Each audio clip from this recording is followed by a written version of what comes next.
ये 9 पुरुष खड़े हैं इस विधानसभा में, मैं सिंगल महिला हूँ। तो जितनी भी हमारी माताएं और बहन हैं, सभी ने एक ही आवाज़ लगाया कि हम अपनी बहन का मनोबल टूटने नहीं देंगे, और जब तक हमारी बहन आगे बढ़ेगी और मेरी आवाज़, मेरी दुख दर्द वो सदन में पहुंचाएगी। यानी नमस्कार, मेरा नाम रविकांत और सब देख रहे हैं बोलता खगड़िया। जैसे जैसे चुनाव की तारीख नजदीक आ रही है तो वैसे वैसे तमाम प्रत्याशी जो है जनसंपर्क अभियान अब तेज करती नजर आ रही है। वहीं अगर मैं बात करूं खगड़िया विधानसभा क्षेत्र से जयंती पटेल जिस प्रकार से जन स्वराज पार्टी की प्रत्याशी है, उम्मीदवार है, लगातार डोर टू डोर जो है कैंपेन कर रही है। इस वक्त जो हमारी मौजूदगी है सबलपुर मारर में है और तमाम यहाँ पर प्रत्याशी के साथ में आप देख सकते हैं कि पूरा हुजूम जो है यहाँ पर। क्या नाम हुआ आपका? मेरा धरती दमक सिंह पटेल। अच्छा, आप ही हैं धरती दमक सिंह पटेल जी। क्या होगा इस बार खगड़िया विधानसभा वाला? यहाँ तो बदलाव जनता चाहती है हर समय, हर हालत में बिहार का बदलाव चाहिए। जन स्वराज पार्टी के वरिष्ठ नेता हैं, क्यों बदलाव होना चाहिए? देखिए 35 सालों से दोनों मिलके, और उसमें बीजेपी भी साथ में मिलके, बीजेपी जदयू आरजेडी कांग्रेस मिलके बिहार को बर्बादी के कगार पे दिया। ये डर दिखा के कि भाई तुम अगर वोट इनको दोगे तो मोदी आ जाएगा, इसको दोगे तो लालू जी आ जाएंगे। लेकिन जिस तरह से शुरू में नीतीश कुमार जी भी ने भी अच्छा काम किया, 5 साल शुरू में लालू जी भी किए, तो इसलिए हमारे नेता, हमारे प्रणेता प्रशांत किशोर जी अपना हर चीज त्याग करके बिहार में आए हैं व्यवस्था परिवर्तन के लिए। सत्ता नहीं, सत्ता परिवर्तन इधर से उधर चोर चोर मौसेरा भाई करते हैं, व्यवस्था परिवर्तन। जो यहाँ बच्चे का शिक्षा, स्कूल तो बन गया, आप तो देखते हैं पत्रकार लोग भी, स्कूल बन गया, क्यों? वहाँ कमीशन मिलता है, पढ़ाई नहीं हो रहा है। अब हॉस्पिटल बन गया, रेफर हॉस्पिटल, वहाँ इलाज नहीं हो रहा है। सारे युवा के लिए ट्रेन तो हम दे रहे हैं, मोदी जी बिहार से ये ट्रेन दिए, क्या है? मजदूरी करने गुजरात जाओ। जब बिहार का जितना पैसा बैंक में जमा होता है, नियम था आरबीआई और सेंट्रल गवर्नमेंट रूल के हिसाब से 70% इन्वेस्टमेंट बिहार में होना चाहिए, लेकिन बाहर के इंडस्ट्री वाले ले जाते हैं मुख्यमंत्री के एनओसी से। आप चलिए खगड़िया के विकास पे बात करिए। केंद्र में भी सरकार और राज्य में भी मेगा फूड पार्क जो मंसी के पास बन रहा है, हजारों करोड़ का घोटाला है, जिसमें 70 से 75 करोड़ रुपया सब्सिडी में डायरेक्ट मिल चुका है। जमीन कौड़ियों को भाव में बिहार इंडस्ट्री एसोसिएशन उसको दिया है। वहां पे पार्क, फूड का पार्क होना चाहिए, इंडस्ट्री होना चाहिए, स्टार्च फैक्ट्री, मकई का एरिया है, टमाटर का एरिया है, केचप का, अलग अलग ब्रांड का होना चाहिए। नहीं, उसका मालिक घोटाला करके और मंत्री और प्रशासन घोटाला करके और वहां पे वेयर हाउस बना दिया, उससे रेंट तो कमा रहा है, फ्री के जमीन पे रेंट खा रहा है, 50 लाख 60 लाख का रेंट कमा रहा है। क्यों नहीं? आपको भी याद होगा कि जो केंद्रीय मंत्री आई थी, हालत देख के उद्घाटन करने से मना की थी, क्यों नहीं आज तक जांच हुआ? आज बिहार में लोग बोलते हैं ना कि लालू जी का लाल जो जंगल राज था, आज क्या है? अफसर का महाजंगल राज है, लूट है। पूछिए गरीब से मोटेशन होता है, पूछिए इंदिरा आवास मिलता है बिना पैसा के, पूछिए क्या मिलता है। इसलिए इस बार हमारे प्रणेता प्रशांत किशोर की आवाज घर घर तक गई है। स्कूल के बस्ता छाप पे मोहर लगा के इस बार बिहार की जनता, हर जात धर्म के लोग, महिला, युवा, सारे लोग व्यवस्था परिवर्तन करेंगे। 14 तारीख को जन स्वराज की सरकार बनेगी, इसमें कहीं कोई दाई नहीं, कोई शक नहीं है कि नहीं बनेगी। लोग बोल नहीं रहे हैं, बोलते चुपचाप बस्ता छाप। और आप 14 को देखिएगा, आप नंबर रखिए, मुझे 2 बजे फोन करिएगा कि आपकी भविष्यवाणी सही हुई। क्या लग रहा है चाचा, बदलाव होगा इस बार? बदलाव होगा। आशीर्वाद है जयंती पटेल को? बिल्कुल। दुआ मिल रहा है। हाँ, दुआ और दवा दोनों मिलेगा। इस बेईमान को हटाना है। किसको हटाना है? बेईमान सबको, पूरा बेईमान, ऊपर नीचे बेईमान है। हाँ। सबको बेईमान बना दिया। जो ऑफिसर है वो बेईमान, इधर माल दीजिए उधर काम होगा। ऐसे झूठ फूस का ऑनलाइन झूठ, कुछ नहीं हो रहा। क्या युवाओं का भी साथ मिलेगा? युवा बिल्कुल साथ है मेरे सबलपुर में, और पूरा विधानसभा, खगड़िया विधानसभा में बहुत अच्छा योगदान है जयंती पटेल का।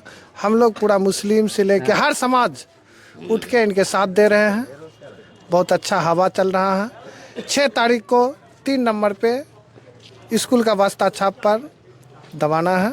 क्या कहेंगे जिस प्रकार से जयंती पटेल जी जो है जनसंपर्क कर रही हैं? हम लोग बदलाव का मूड बना लिए हैं शिक्षा के नाम पे, रोजगार के नाम पे, पलायन को रोकने के नाम पे और भी बहुत सारी चीज़ें हैं जिसके नाम पे हम बदलाव का माहौल बना चुके हैं, मन बना चुके हैं। इंशाअल्लाह बदलाव युवा होगा। रोजगार खोज रहा है, ये रोजगार नहीं है, यहाँ तरस रहा सब लड़का कि रोजगार चाहिए, रोजगार नहीं मिल रहा। अकेले आपने शुरुआत की थी, अब ये धीरे धीरे जो है कारवां में बदलता जा रहा है, चेहरे की मुस्कान कुछ और बयां कर रही है। क्या कहेंगे जयंती जी?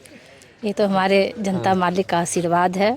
हम जहाँ भी जा रहे हैं सभी का सहयोग, साथ और आशीर्वाद, प्यार बना करके और चलते जा रहे हैं और काफिला बढ़ते जा रहे हैं। कई ऐसे जो है कैंडिडेट के पैरामीटर्स जो है ना, उसका थर्मामीटर वगैरह डाउन हो रहा है, अब मुस्कान गायब हो रहा है और आपका मुस्कान बढ़ता जा रहा है। मुस्कान इसलिए मेरा कायम है कि जनता मालिक मेरे पे भरोसा जता रहे हैं और उन पे भी हम भरोसा जता रहे हैं और प्यार सम्मान जो मुझे मिल रहा है, जो इज्जत मिल रहा है, इसके लिए मैं अपने जनता मालिक का बहुत बहुत धन्यवाद देती हूँ। और इसी के साथ मुझे आगे भी चलना है, आगे भी बढ़ना है। जो समस्याएं सामने आपको जो है दिख रही है जनसंपर्क के दौरान जो है, खास करके अगर मैं बात करूं तो महिलाओं का कितना साथ है जयंती सिंह पटेल को, जो है कितना क्या कुछ जो है महिलाएं अपनी आप बीती सुना रही है, उनके आप बीती को लेकर के आपके पास सॉल्यूशंस क्या हैं?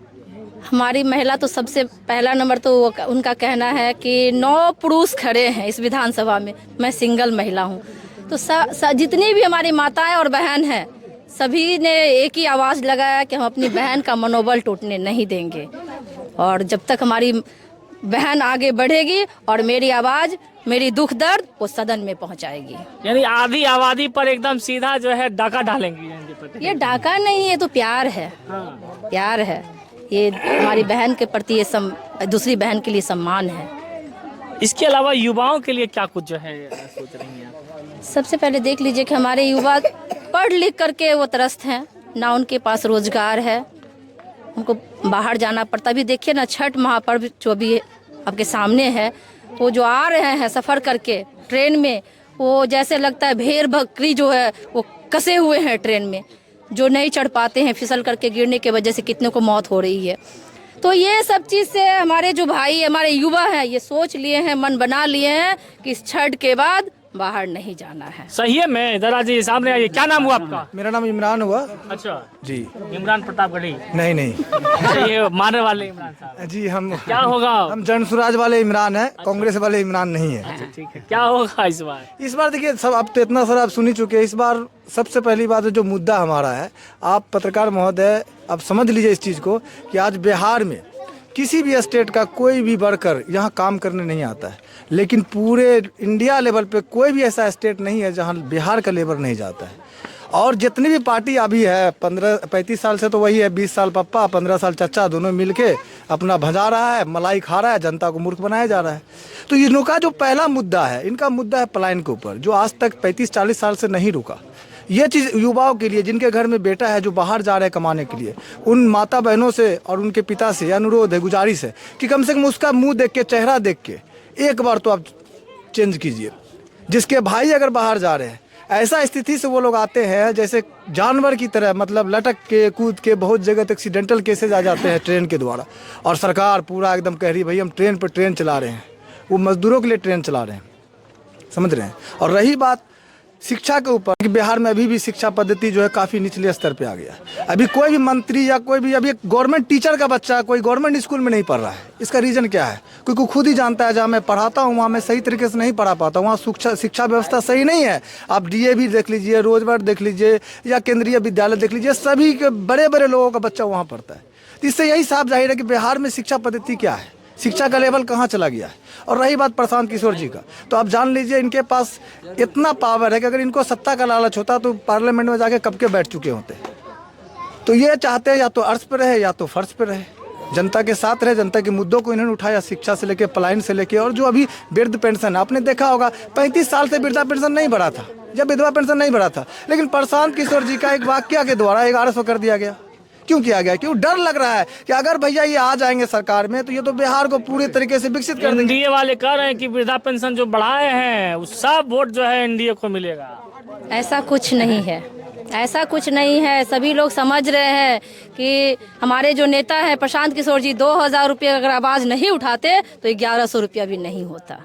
इसीलिए सब समझ रहे हैं, सब जागरूक हो चुके हैं, अब ये नहीं चलेगा। आप जनसंपर्क के दौरान जिन गांव टोले कस्बे में जा रही हैं, क्या आपको लगता है कि पलायन की जो दर्द है, जो आप लोग मुद्दा उठा रहे हैं, वो जनता तक ये मुद्दा पहुंच रही है? जनता इस मुद्दे पर वोट करेगी? जी बिल्कुल। पहला तो आप चले जाइए रेलवे स्टेशन, जो हमारे बाहर से प्रवासी भाई आ रहे हैं उनसे जाकर के पूछिए, उनका दर्द को सुनिए, उनके परिवार के दर्द को सुनिए, फिर आपको पता चल जाएगा कि परिवार से दूर रहना और घर लौटने में क्या उनको घिसेट सहना पड़ रहा है, क्या दुख सहना पड़ रहा है, कितना दर्द सहना पड़ रहा है। उन माताओं से पूछिए, उनकी पत्नी से पूछिए, उनकी बहन से पूछिए।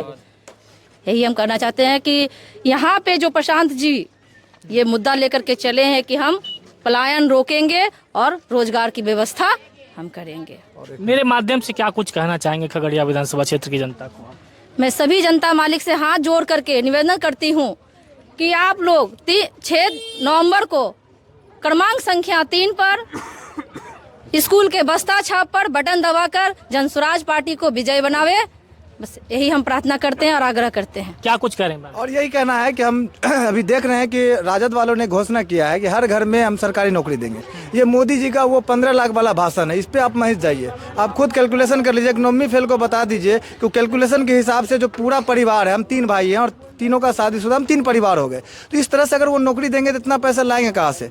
करीब 70,000 करोड़ रुपया, अरब रुपया लग जाएगा। 3,000 तो बजट ही है बिहार का, तो कहाँ से लाएंगे पैसा? इसका हिसाब देते। और मोदी की तरह वो लंबा लंबा ना फेंके, क्योंकि वो मोदी 15 लाख वाला जो भाषण कहे थे वही ये हर घर में नौकरी का बात कर रहे हैं। तो इस लुभावन में हमारे युवा साथी नहीं आवे और सही तरीके से इस बार, क्योंकि अभी पहले मौका नहीं था हमारे पास, दोनों को में से किसी एक को चुनना पड़ता। इस बार हमारे पास थर्ड फ्रंट आ चुका है और उन्होंने अपना पूरे तरीके से जो उनका आइडियोलॉजी है वो सामने जनता के पास है। जनता इस बार एक बार अपने बच्चों का शिक्षा सुधार देख के इस बार वोट करे। बस लास्ट टाइम, वन टाइम, एक बार आप देख लें।